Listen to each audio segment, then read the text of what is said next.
ಕಮಲ್ ಹಾಸನ್ ವಿರುದ್ಧ ಹೋರಾಟಕ್ಕೆ ಕನ್ನಡದ ನಟರು ಬರ್ತಿಲ್ಲ ಅನ್ನುವಂತಹ ಆಕ್ರೋಶವನ್ನು ವ್ಯಕ್ತಪಡಿಸಲಾಗಿದೆ. ಕನ್ನಡದ ನಟರಿಗೆ ಮಾನ ಮರ್ಯಾದೆ ಇದ್ರೆ ಹೋರಾಟಕ್ಕೆ ಬನ್ನಿ. ಕನ್ನಡದ ನಟರ ವಿರುದ್ಧ ಸಾರಾ ಗೋವಿಂದು ಆಕ್ರೋಶವನ್ನ ವ್ಯಕ್ತಪಡಿಸಿದ್ದಾರೆ. ನಿದ್ದೆ ಮಾಡೋರನ್ನ ಎಬ್ಬಿಸಬಹುದು, ಆದರೆ ನಟಿಸೋರನ್ನ ಎಚ್ಚರಗೊಳಿಸೋದು ಹೇಗೆ?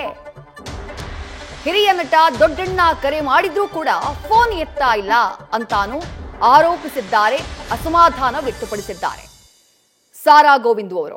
ಕ್ಷಮಾಪಣೆ ಬೇಡ, ಅವನ ಯಾವ ಸಿನಿಮಾವೂ ಈ ನಾಡಿನಲ್ಲಿ ಮುಂದೆ ಬರಬಾರ್ದು.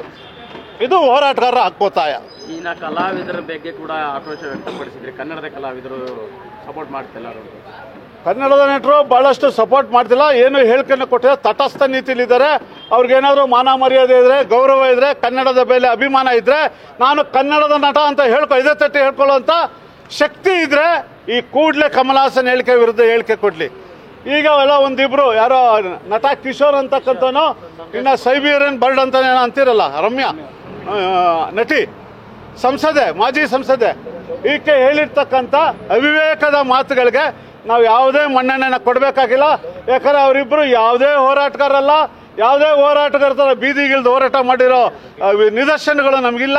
ಆದ್ರಿಂದ ಅವ್ರ ಮಾತಿಗೆ ಹೆಚ್ಚಿನ ಮಾನ್ಯತೆ ಇಲ್ಲ.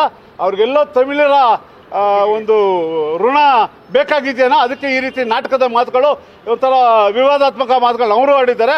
ಅವರಿಬ್ಬರ ಮಾತಿಗೆ ಕನ್ನಡದ ಇಡೀ ಸಮಸ್ತ ಕನ್ನಡಿಗರು ಯಾವುದೇ ರೀತಿ ಮಾನ್ಯತೆ ಕೊಡಲ್ಲ ಅನ್ನೋದು ತಿಳಿಸಕ್ಕೆ ಇಚ್ಛೆ ಪಡ್ತೀನಿ.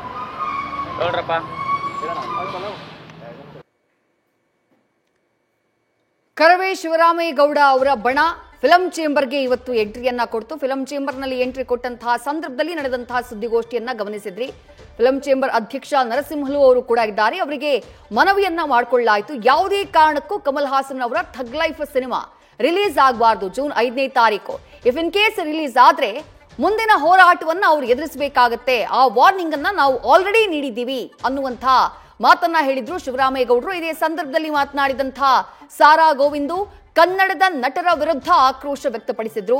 ಯಾಕೆಲ್ಲರೂ ಕೂಡ ಮಾತನಾಡ್ತಾ ಇಲ್ಲ? ಕಮಲ್ ಹಾಸನ್ ಅವರ ಹೇಳಿಕೆಯನ್ನ ಖಂಡಿಸುವಂತಹ ಕೆಲಸವನ್ನ ಯಾಕೆ ಮಾಡ್ತಾ ಇಲ್ಲ? ಕನ್ನಡದ ಹೋರಾಟ ಇದು, ಕನ್ನಡ ಪರ ಹೋರಾಟ ಇದು, ಕನ್ನಡಕ್ಕಾಗಿ ನಡೀತಾ ಇರುವಂತಹ ಹೋರಾಟ.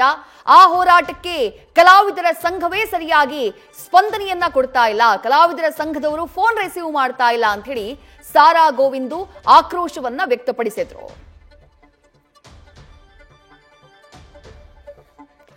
ಮತ್ತಷ್ಟು ಡೀಟೇಲ್ಸ್ ನಮ್ಮ ಪ್ರತಿನಿಧಿ ಲೋಕೇಶ್ ನೀಡ್ತಾ ಹೋಗ್ತಾರೆ. ಲೋಕೇಶ್, ತೀವ್ರವಾದಂತಹ ಆಕ್ರೋಶ ವ್ಯಕ್ತವಾಗ್ತಾ ಇದೆ. ಜೂನ್ 5ನೇ ತಾರೀಕು ಸಿನಿಮಾ ರಿಲೀಸ್ ಆಗಬೇಕು, ಇನ್ನೆರಡು ದಿನ ಮಾತ್ರ ಬಾಕಿ ಇರೋದು. ಕಮಲ್ ಹಾಸನ್ ಅವರ ಕಡೆಯಿಂದ ಕ್ಷಮೆಯ ಮಾತು ಬಂದಿಲ್ಲ, ಕಾನೂನು ಹೋರಾಟದ ಹೆಜ್ಜೆಯನ್ನ ಇಟ್ಟಿದ್ದಾರೆ. ಈ ಮಧ್ಯೆ ಇವತ್ತು ಬೆಳಗ್ಗಿನಿಂದ ಆಗ್ತಾ ಇರುವಂತಹ ಡೆವಲಪ್ಮೆಂಟ್ಸ್ ನ ಗಮನಿಸ್ತಾ ಇದ್ವಿ.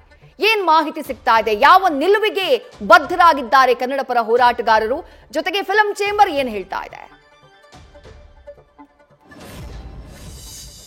ಇದೆ, ಯಾಕಂದ್ರೆ ಕಮಲ್ ಹಾಸನ್ ಅವರು ಕ್ಷಮೆ ಕೇಳ್ತಿರೋ ಅನ್ನೋ ನಂಬಿಕೆ ಎಲ್ಲರಲ್ಲೂ ಕೂಡ ಇತ್ತು. ಎಲ್ಲೋ ಒಂದ್ ಕಡೆ ತೀರಾ ಹತ್ತಿರದಲ್ಲೇ ಇದೆ ರಿಲೀಸ್, ಅಂದ್ರೆ 2 ದಿನ ಬಾಕಿ ಇರೋದ್ರಿಂದ ಎಲ್ಲೋ ಒಂದ್ ಕಡೆ ಇಲ್ಲಿ ಡಿಸ್ಟ್ರಿಬ್ಯೂಷನ್ ರೈಟ್ಸ್ ಕೂಡ ಯಾರಿಗೂ ಕೊಟ್ಟಿಲ್ಲ. ಮತ್ತೊಂದ್ ಕಡೆ ಕಮಲ್ ಹಾಸನ್ ಕೂಡ ಕ್ಷಮೆ ಕೇಳಿ, ಯಾಕಂದ್ರೆ ದುಬೈ ಮತ್ತೆ ಸಿಂಗಾಪುರ್ ಪ್ರವಾಸದಲ್ಲಿ ಸಿನಿಮಾದ ಪ್ರಚಾರದಲ್ಲಿ ಅವರು ಬ್ಯುಸಿ ಆಗಿದ್ದಾರೆ. ಇದೆಲ್ಲ ನೋಡ್ರೆ ಮತ್ತೊಂದ್ ಕಡೆ ಮತ್ತೊಂದು ಬೆಳವಣಿಗೆ ಅಂದ್ರೆ ಹೈಕೋರ್ಟ್ಗೆ ಅವರು ಏನು ಮನವಿಯನ್ನ ಸಲ್ಲಿಸಿರೋದು. ಯಾಕಂದ್ರೆ ಕರ್ನಾಟಕದಲ್ಲಿ ಸಿನಿಮಾನ ರಿಲೀಸ್ ಮಾಡಬೇಕು, ನಮ್ಮ ಸಿನಿಮಾಗೆ ಯಾವುದೇ ರೀತಿಯ ತೊಂದರೆ ಆಗದಂತೆ ನೋಡ್ಕೋಬೇಕು ಅಂತ ಮನವಿ ಸಲ್ಲಿಸಿದೆ. ಇದೆಲ್ಲ ನೋಡಿದ್ರೆ ಎಲ್ಲೋ ಒಂದ್ ಕಡೆ ಅವರು ಕ್ಷಮೆ ಕೇಳಕ್ಕೆ ಯಾವುದೇ ರೀತಿ ತಯಾರಿ ಇಲ್ಲ.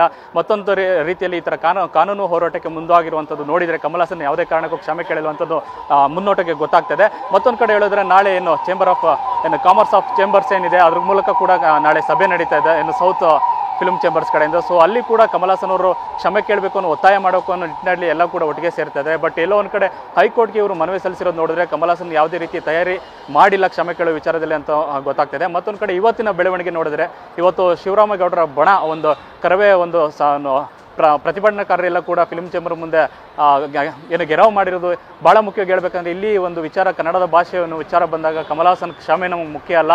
ಯಾಕೆಂದ್ರೆ ಅವ್ರ ಹತ್ರ ಭಿಕ್ಷೆ ಬೇಡ ಅವಶ್ಯಕತೆ ಇಲ್ಲ. ಯಾವುದೇ ಕಾರಣಕ್ಕೂ ಕಮಲ್ ಹಾಸನ್ ಸಿನಿಮಾ ಏನು ಥಗ್ ಲೈಫ್ ಬರ್ತಾ ಇದೆ ಅದು ಯಾವುದೇ ಕಾರಣಕ್ಕೂ ರಿಲೀಸ್ ಆಗಬಾರ್ದು. ಜೊತೆಗೆ ಇದೊಂದೇ ಸಿನಿಮಾಲೇ ಯಾವುದೇ ಕಮಲ್ ಹಾಸನ್ ಸಿನಿಮಾಗಳು ಕರ್ನಾಟಕದಲ್ಲಿ ರಿಲೀಸ್ ಆಗಬಾರ್ದು ಅನ್ನೋ ಒಂದು ಮನವಿಯನ್ನು ಸಲ್ಲಿಸಿದ್ದಾರೆ ವಿದ್ಯಾ. ಇದರ ಜೊತೆಗೆ ಮಾತನಾಡುವಂತಹ ಸಂದರ್ಭದಲ್ಲಿ ಅಲ್ಲಿ ಕಲಾವಿದರ ನಿಲುವಿನ ಬಗ್ಗೆ ಪ್ರಸ್ತಾಪ ಆಯಿತು. ಲೋಕೇಶ್, ಕನ್ನಡದ ಕೆಲ ಕಲಾವಿದರು ಈ ಹೋರಾಟಕ್ಕೆ ಕೈ ಜೋಡಿಸ್ತಾ ಇಲ್ಲ, ಮಾನ ಮರ್ಯಾದೆ ಇದ್ರೆ ಹೋರಾಟಕ್ಕೆ ಕೈ ಜೋಡಿಸಿ ಎನ್ನುವಂತಹ ಆಕ್ರೋಶದ ಮಾತುಗಳು ಕೂಡ ಅಲ್ಲಿ ವ್ಯಕ್ತವಾಯಿತು. ಅದರ ಬಗ್ಗೆ ಡೀಟೇಲ್ಸ್ ನೀಡೋದಾದ್ರೆ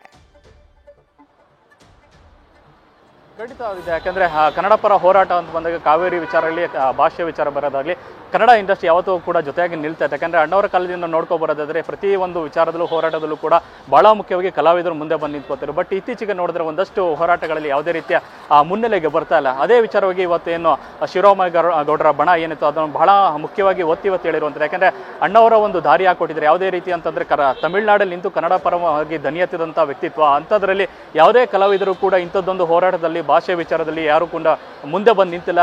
ನೀವು ಕನ್ನಡ ನಟರು ಅನ್ನೋದು ಬದಲಾಗಿ ಪ್ಯಾನ್ ಇಂಡಿಯಾ ನಟರು ಅನ್ನೋ ಸ್ಟಾರ್ ಡಮ್ನ ಇಟ್ಕೊಂಡು ಮಾತನಾಡ್ತಿದ್ದೀರಾ, ಅಥವಾ ಆ ಒಂದು ವಿಚಾರ ಮಾತ್ರ ಬೆಳವಣಿಗೆ ಮಾತ್ರ ನಿಮ್ಮ ಬೆಳವಣಿಗೆ ಮಾತ್ರ ನೋಡ್ಕೋತಾ ಇದ್ದೀರಾ. ಕನ್ನಡದ ಪರವೂ ಕೂಡ ನೀವು ದನಿ ಎತ್ತಿ ಅನ್ನೋ ಒಂದು ಬಹಳ ಮುಖ್ಯವಾಗಿ ದನಿಯನ್ನು ಎತ್ತರು. ಅದರ ಜೊತೆಗೆ ಮೊನ್ನೆ ಕೂಡ ಫಿಲ್ಮ್ ಚೇಂಬರಲ್ಲೂ ಕೂಡ ಸಾರಾ ಗೋವಿಂದರು ಮುಖ್ಯವಾಗಿ ಹೇಳಿದ್ದು ದೊಡ್ಡಣ್ಣವರ ವಿಚಾರವಾಗಿ. ಯಾಕಂದರೆ ಕಲಾವಿದರ ಸಂಘ ಅಂತ ಬಂದಾಗ ಯಾವುದೇ ರೀತಿಯ ಒಂದು ಚಟುವಟಿಕೆಗಳಲ್ಲಿ ಭಾಗಿಯಾಗ್ತಾ ಇಲ್ಲ. ಭಾಳ ಮುಖ್ಯವಾಗಿ ಕನ್ನಡದ ವಿಚಾರ ಅಂತ ಬಂದಾಗ ಮೊದಲೇ ಹೇಳಿದಾಗೆ ಕನ್ನಡ ಪರ ಹೋರಾಟಗಳಲ್ಲಿ ಕಲಾವಿದರೆಲ್ಲರೂ ಸೇರ್ತಿದ್ರು. ಇನ್ನೊಂದು ಕಡೆ ಅವರ ಹೆಸರನ್ನು ಪ್ರಸ್ತಾಪ ಮಾಡಿ ಹೇಳಿದ್ರು ಕೂಡ ದೊಡ್ಡಣ್ಣವರು ಯಾರು ರೀತಿಯ ಸ್ಪಂದನೆಯನ್ನು ನೀಡ್ತಿಲ್ಲ. ಯಾಕಂದರೆ ಇವತ್ತೇ ಬೆಳಗ್ಗೆಯಿಂದ 5 ಕಾಲ್ಗಳನ್ನು ಮಾಡಿದ್ದೇನೆ, ಯಾರೂ ಕೂಡ ಅದಕ್ಕೆ ಕರೆಕ್ಟಾಗಿ ಪ್ರತಿಕ್ರಿಯೆಯನ್ನು ನೀಡಿಲ್ಲ. ಇದೇ ರೀತಿ ಹೋಗ್ತಾ ಇದ್ರೆ ಕನ್ನಡದ ಹೋರಾಟಕ್ಕೆ ಕಲಾವಿದರ ಕೊಡುಗೆ ಏನೂ ಇಲ್ಲ ಅಂತಲೇ ಹೇಳ್ಬೋದು. ವಿದ್ಯಾ, ಥ್ಯಾಂಕ್ ಯು ಲೋಕೇಶ್, ತಮ್ಮೆಲ್ಲ ಡೀಟೇಲ್ಸ್. ನ್ಯೂಸ್ ಫಸ್ಟ್ ನಿರ್ಭೀತಿಯಿಂದ ನಿಮ್ಮ ಪರವಾಗಿ.